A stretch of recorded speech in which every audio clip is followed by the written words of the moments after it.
Good evening, good evening, good evening. I'm waiting for Susan Leigh. Um, here she is. Okay. Hello. Hi. That's not. Yeah. I've got a different camera, but it's not working properly. So whatever. Yeah. So how are you? I'm all right. I have a long rest. Okay. Okay. Yeah. Yeah. Thank you for your Christmas card. Oh right. Oh gosh, that's a long time ago. It's February now, but yes. Okay. Thank you. Yeah. Good. Good. So how are you doing? I'm okay. I'm okay. Okay. Tell me about your 101 days of your book. Oh, 101 days of inspiration. It's what happened was I do a walk every morning along the towpath, the canal near where I live, and I started writing a little pithy book you up type thing, a little saying, a little thing, whatever, and I just put it on Facebook along with a photograph of a nice sunrise or a few ducks or whatever it might be, and a lot of people liked it. So what I did was I started, I just thought, right, I'll collate a few of these. Quite a few people were saying, I like what you're doing. Why don't you put them in a book? So I'd already written 2 books and I just thought, okay, see how it goes. So I knew my publisher, I'm self-published. I knew the publisher and I just thought, rightio, might as well. So that was how it started. And the thing with that book is it's a sweetheart because it's a lovely book that you can, if you want to buy somebody a gift and you don't want to spend a fortune, you can give it as a gift, just as a, as a thought, as a stocking filler, as a present that's not really incredibly, it's unique, but it's not expensive, especially it's £8, £7.99. And it just was that really, Yeah. Because you're a counselor. I'm a what? Because you're a counselor. Yeah. Do you sometimes feel that you get inspiration? Sorry, the sounds right. You get inspiration from your counselling, or is it other?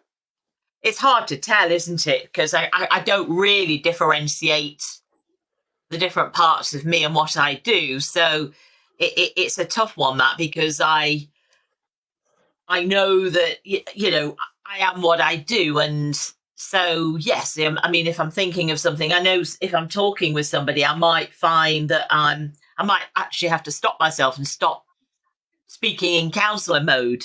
You know what I mean? So sometimes you just have to just accept that, the thoughts, the thoughtfulnesses, that those little quickie. I mean, I've just done a load of interviews today with the BBC. I've just done about 8 interviews today with the BBC, and you start out with a subject that you're going to be talking about, and sometimes it goes off script, and that's okay, because I've been doing this job a long time.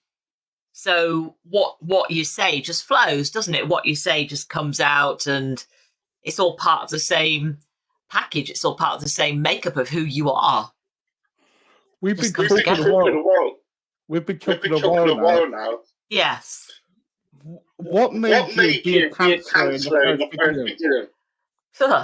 It was nothing to do with me at all. Nothing to do with me. I was working for British Gas. I started at, I think I was about 17, and I progressed through the ranks quite nicely, and I'd, done various management qualifications, and I was headhunted to set up a new company for them because my background, I was involved in finance and then property and surveying and all the legal side. So I was a bit of a unique person because a lot of people hadn't had that level of experience. So I was invited to join the team who were setting up the property company. And I was running the country for various aspects of that. Throughout that time, my husband came home from work one day and said he fancied training to be a hypnotherapist. Yeah. And I've got to say, 30 years ago, that was a very weird thing to do. It's like, goodness me, what are you talking about? Anyway, we've both got decent disposable income. he was older than me. We knew we'd be very unlikely to retire together, but it was primarily an interest for him. So we did the training together, and I realized it wasn't what I thought it was. And entertainment and making people look stupid and all that sort of thing. It was nothing like that at all. It's very much about working with your inner self, your unconscious self, to heal things and sort them out. And anyway, when he was doing that, and I was carrying on working at British Gas, and then when he became unwell, I was able to step up, and I decided, because I'd not really used the skills that I'd learned properly, I went back and did another training course, another qualification with another college, and got a distinction, and subsequently took over the practice. So it wasn't anything to do with me. Fred Leigh's fault. He was the guy who sort of was the ideas and the brain and the inspiration behind it all. But it's the best thing I ever did. I took redundancy from British Gas within a very short space of time. I'd had a phone call from the BBC asking if I wanted to do a series of broadcasts around the country on dreams and dream analysis, and I did that. And a load of the producers kept my number, and that's how. I mean, today I've been on BBC London, 5 Live, Shropshire, Kent, Hereford and Worcester, all over the place today. It's been amazing. So, a lot of them kept my number. And then I think about 6 weeks after that or so, I'd been starting to write blogs and articles. And somebody got in touch and asked me for 86 copies of my book. And I said, I haven't written a book. It's just one article that's on the web. And he said, well, I want 86 copies of the book. And I'd met a publisher, somebody who'd self-published, at a networking event. It's amazing how all these pieces of the jigsaw absolutely all come together at the right time. And so I phoned up and said, hey, Patsy, I've just had a guy on the phone from Johannesburg asking me for 86 copies of this book. And, I've got loads of articles. I've not written the book, but I could pull it all together. And that's how my first book came about, with an advanced order. And it started off in various libraries in Johannesburg, apparently. So he set the ball rolling. And he's very much the foundation of it all. But, I've gone on and built all sorts of new dimensions with it all, which is fabulous. It's the best thing I ever did. Yeah. Yeah. What is the worst thing that you've done in your life? Done? Yeah. Yeah. Me personally? Yeah. What's the worst thing I've ever done? I don't know. I suppose sometimes, you can be, maybe I've been harsh or difficult. I mean, my relationship with my husband wasn't always fantastic, and there are times when we say or do things that perhaps we regret. But I think that the strength that comes from things that we've done that are bad or not nice or whatever is that if we've got any sense, we learn from those. We grow. We say, I never want to do that again. I'm moving forward. And I know that a lot of the successes that I've had have been built on things that haven't gone to plan. I started out, I wanted to do, I was going to do some ladies' parties, like Tupperware parties, but therapy things, and they didn't work out. But as a consequence of that, I'd spoken to a newspaper editor who I'd met at a meeting, a network meeting, and I said, hey, can I buy some advertising for these ladies' parties? And he said, sure. And then afterwards I went back to him and said, actually, seeing as I'm doing that, will you take an article off me? If I write a few 300-400 words or something. And he said, sure. I was writing for that newspaper that he owned for about 5 years, and he sold it. And I carried on after he'd sold it. And he started another very high profile business magazine, and I'm still writing for him now. So things that we do, that wasn't a bad thing, but things that we do that don't always work out. Often if you keep your eyes open, there's another avenue where you can retrieve it all and have things work out well instead, So, lots of things happen. Where do you get all your ideas from? For your magazines? Oh gosh, well, it's difficult. I mean, initially, I've got about 1,500 articles now on the web, and today I've just done a load of broadcasts. I got contacted by 5 Live yesterday saying, would I talk about a survey that had been done by Rescue Remedy, saying that of 2,000 people, saying that 7:23 in the morning is the worst time, the most stressful time of the day. So I've done a load of broadcasts on that today. I've done 8 or 10 interviews, and I'll probably write that up as an article. But, in the beginning, I was thinking, 5 top tips to cope with stress, 5 top tips to cope with arguments and disharmony in a relationship, 5 top, to sleep better. And then when you've run through all of those, by 1,500 articles, I've run through most of the titles that I can think of. And so now it's if I get asked to do a broadcast or somebody says something, or sometimes I'll get asked to write something about, co-parenting after a divorce or something like that. And somebody will say, can you write something on this? And, I usually say yes, unless I can't be bothered, But most times I want to do it. Yeah. What's your biggest achievement? I think some of the writing that I've done. Writing 4 books. I've written 4 books. Well, 3, and one of them is a co-author with other people. But I've written 4 books. I'm proud of that. I've been on breakfast TV. I'm proud of that. I'm a regular source of broadcasting for various BBC sites. So I'm proud of the fact that I want on my tombstone to say she always said yes first, and then said, oh my God, second. And the idea is that I always, if somebody says, will you do something? Do you fancy doing this? Will you go on breakfast TV? Will you?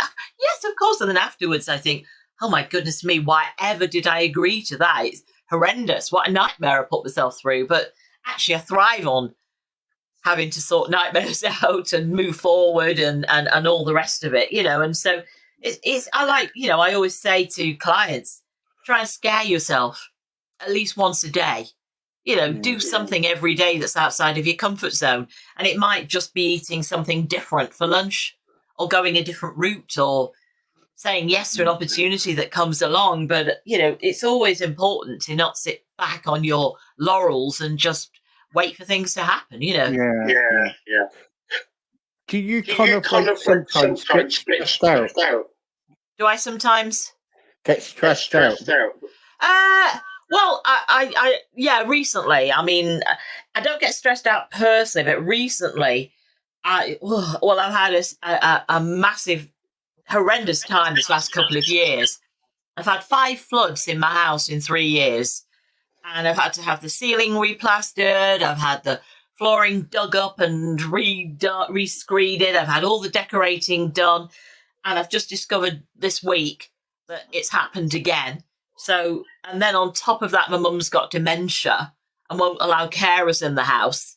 And so I'm sort of the one point of contact to keep going round. I've been round today and in between all these broadcasts, and and I've not even had anything to eat yet. And you can't, so sometimes I think, occasionally I'll say, my goodness me, when's it going to end? Or, why does it keep going? But it's not because of some, my life is good. It's all the incidental stuff that happens that has nothing to do with me. And I'm quite good at detaching from that.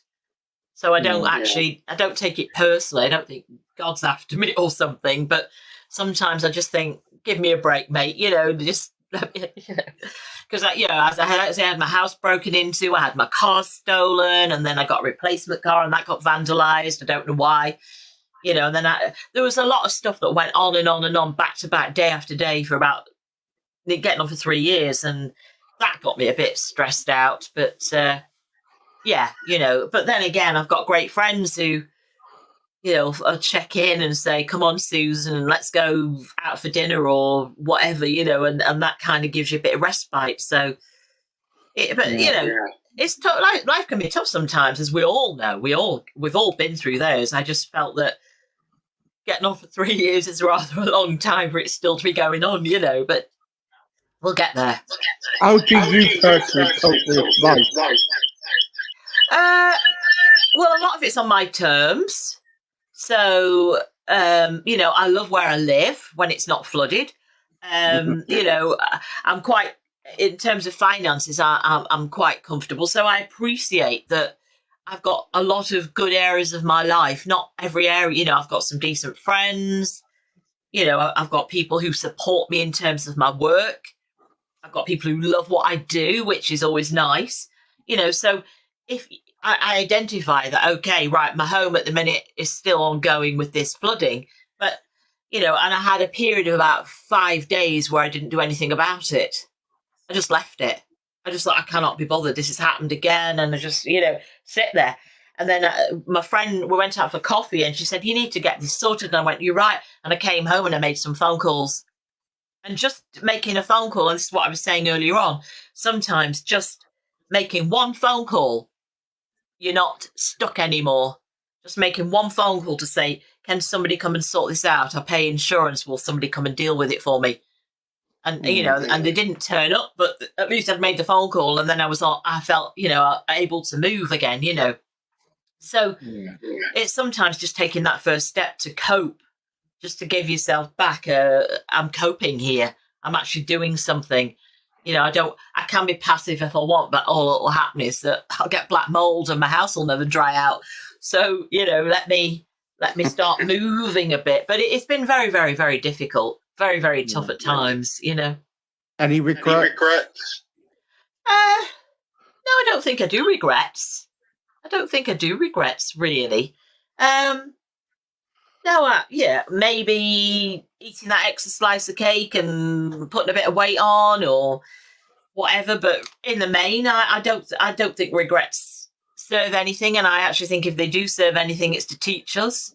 So, I don't really do regrets. I quite like who I am, and I'm quite positive about where I'm going, and I know I'm in control, so pretty well of things I can control. So, I don't really think I do regrets.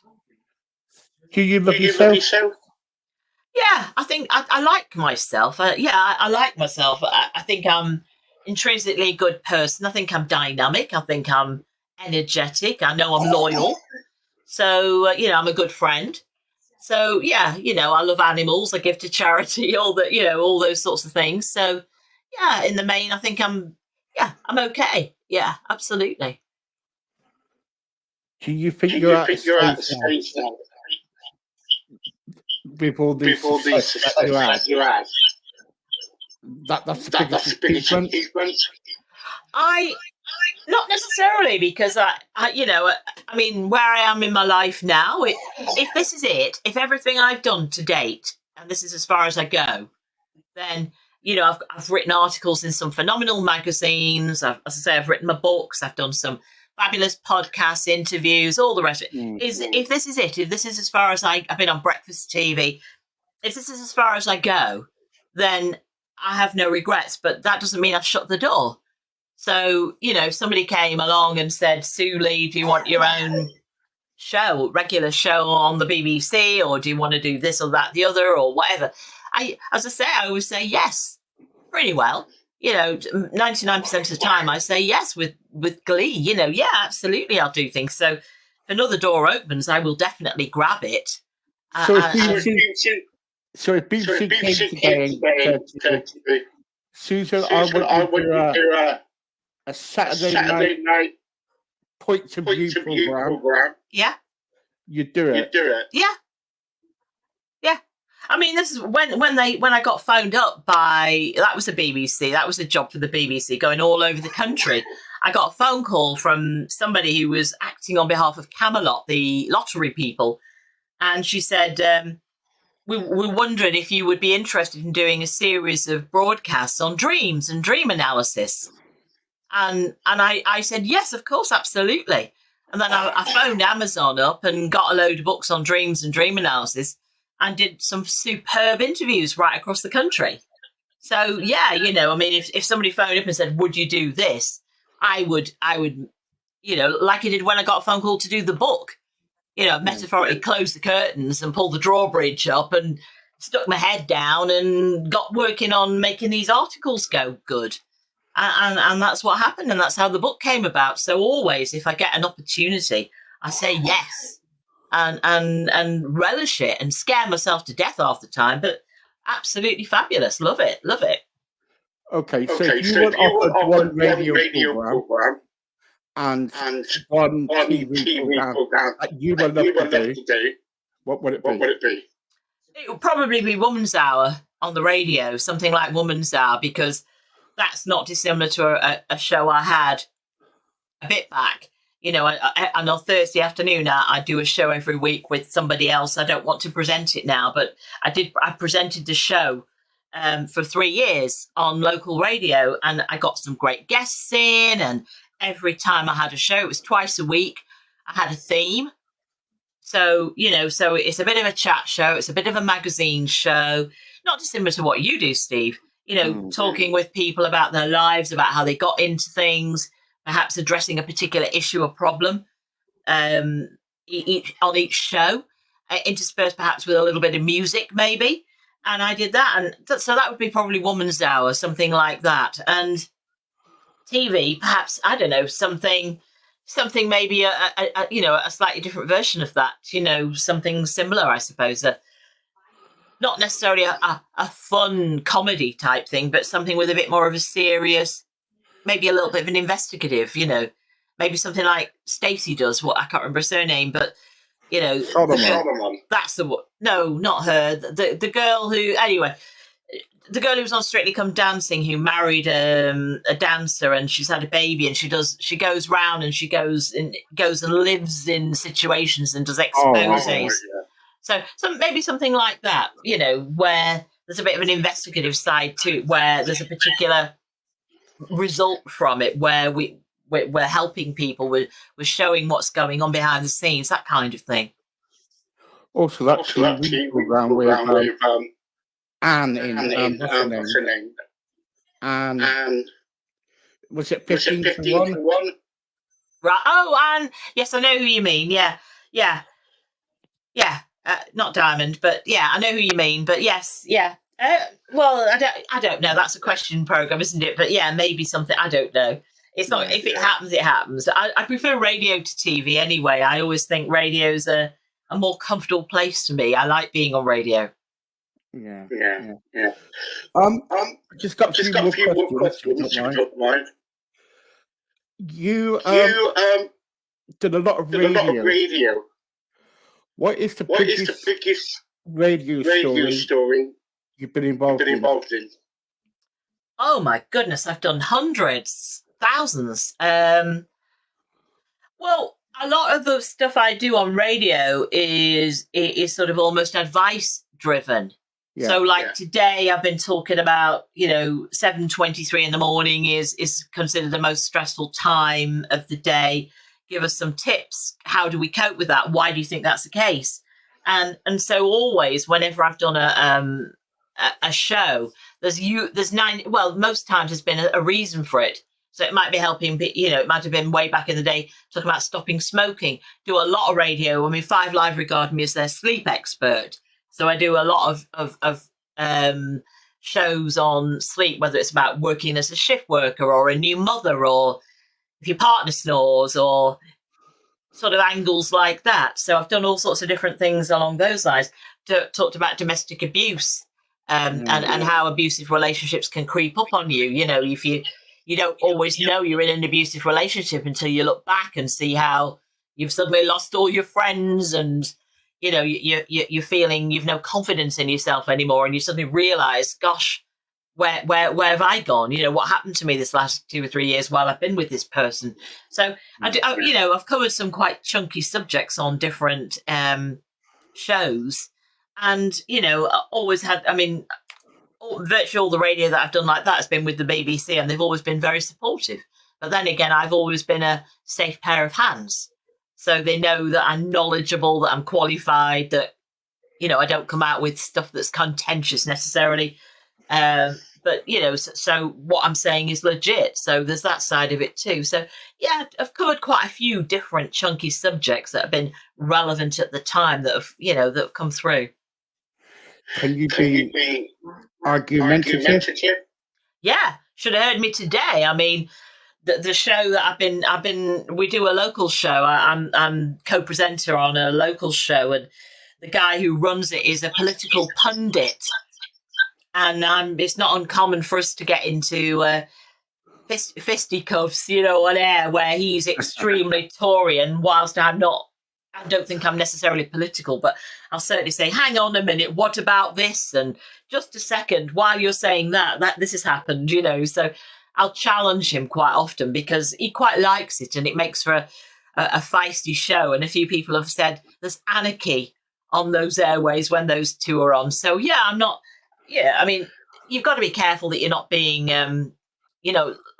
slandering somebody or libeling somebody. But at the same time, I'm not worried about putting something out there that throws the cat amongst the pigeons and talks about, I don't know, different things that don't necessarily, today I was talking about all the effluent, all the sewage that's being pumped into the rivers. And don't go there.